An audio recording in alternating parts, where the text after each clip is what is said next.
Good afternoon. This is Mark Harrison with Sewer Line Check Professionals. I am here at 2114 Malcolm Avenue in Los Angeles, and I am preparing to perform a video examination of the main sewer line here on the property for Carter and Diana Taylor. Now, the main sewer line is the portion of the waste drainage piping that is exterior to the structure.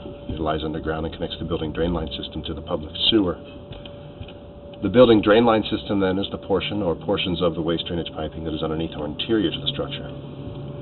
Our examination today is not focused on the building drain line system, so if further evaluation is desired regarding the building drain line system, a licensed plumbing contractor should be contacted, or a specialty building drain line video examination could be set up through our office. So I wasn't able to locate an exposed or accessible main sewer line cleanout.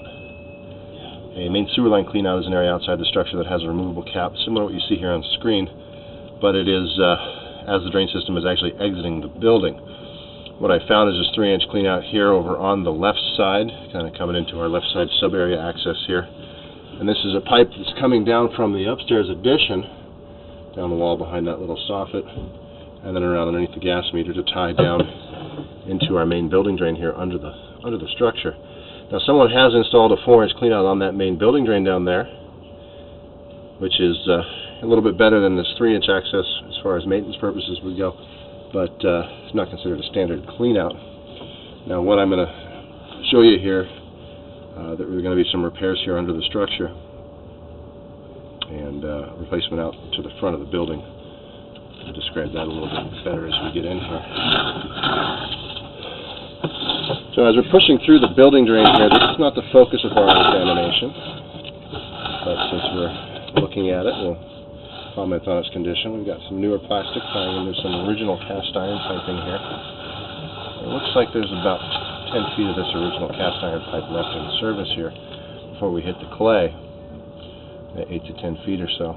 Now, what I've discovered by locating this area here, more importantly this area here where we've got a hole in the top of the pipe and a break. You see this crack kind of coming around the bottom of the pipe up around the top at an angle. That's essentially directly under the footprint of the front of the living room. What's occurred here is that living room has been kind of pushed out or bumped out with an addition, and it built over the top of this existing clay pipe.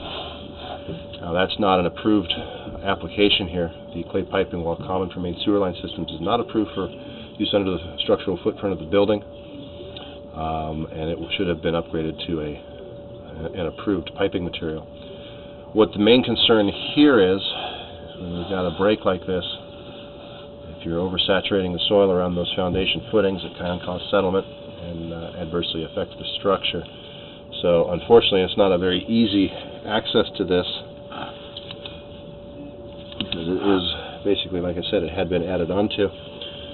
So it can be a little more difficult to upgrade this section, but it is important because it is broken. Alright, so as we get a few feet past that, now we're heading out onto that front porch and then out into the front yard. Now we are seeing root intrusions at the joints. These older vitrified clay piping sections are about 3 feet long, so there is a joint or a connection every few feet, and it's not uncommon to have root intrusions at those joint areas. Normally we are suggesting that these roots can be maintained with regular sewer line cleanings, but when they're left unmaintained for extended periods, they can create blockages in a system or potentially damage a pipe. Now, as you can see here, the nature of these roots is such that it does block our visibility pretty significantly in a few areas, making it difficult to see the condition of that joint, to be able to tell if it's been damaged or not.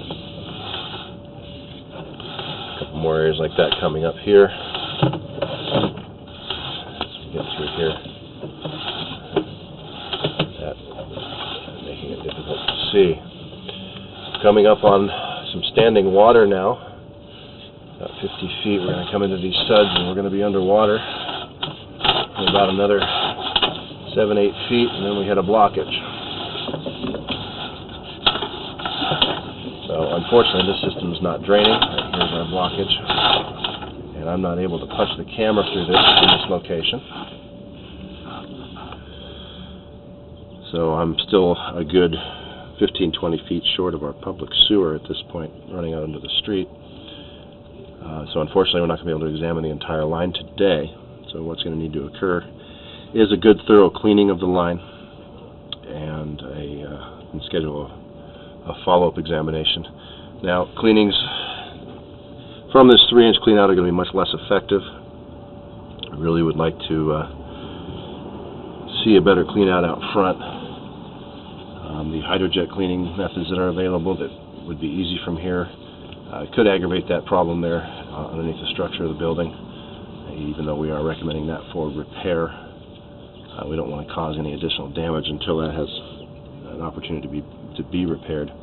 But most importantly, we really do need to be able to get a look at this line here beyond this point and through those areas where we have roots that we can't see and all that good stuff. So at this point, I am going to go ahead and conclude the video portion of the examination.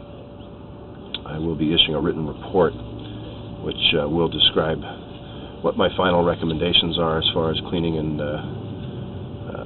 follow-up examinations are concerned, as well as the repairs to the section there underneath the front addition of the living room.